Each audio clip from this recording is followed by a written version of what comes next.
Hey guys, so this is the latest from Dystopian Hellscape, day 158, but I want to forewarn you. If you hear loud booms, it's fireworks.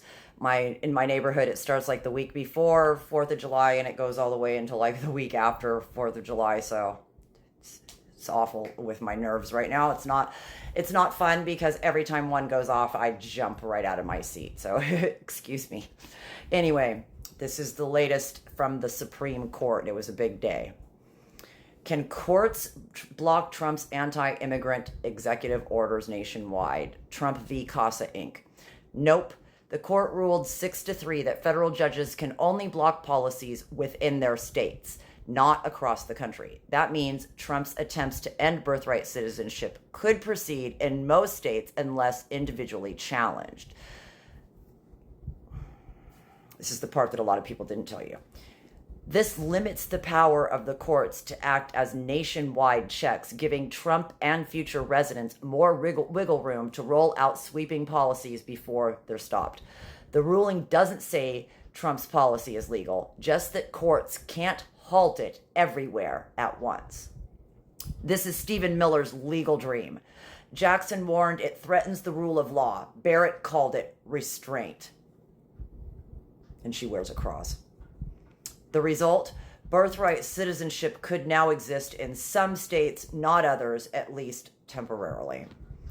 Mahmoud v. Taylor. Can religious parents opt their kids out of public school lessons involving LGBTQ topics? Yes, for now. In a 6-3 ruling, the court sided with religious families, of course, because she wears a cross, granting a preliminary injunction so their kids don't have to participate while the full case plays out. This opens the door for broader First Amendment-based challenges to public school curriculum. It also signals that SCOTUS is leaning toward expanding religious carve-outs from generally applicable education policies.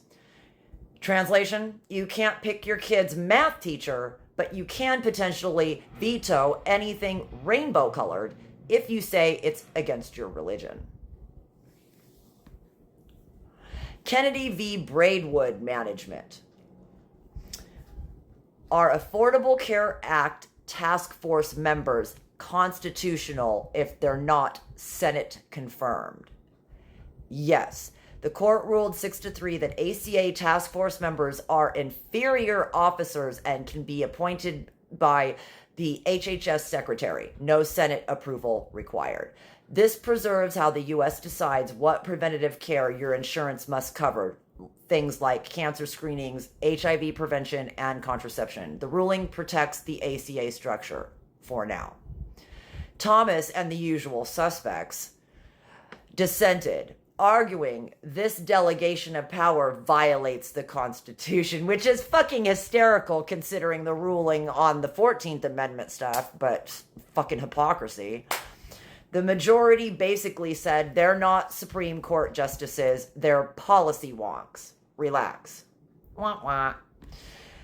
Free Speech Coalition v. Paxton.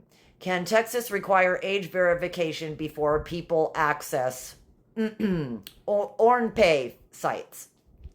Yes.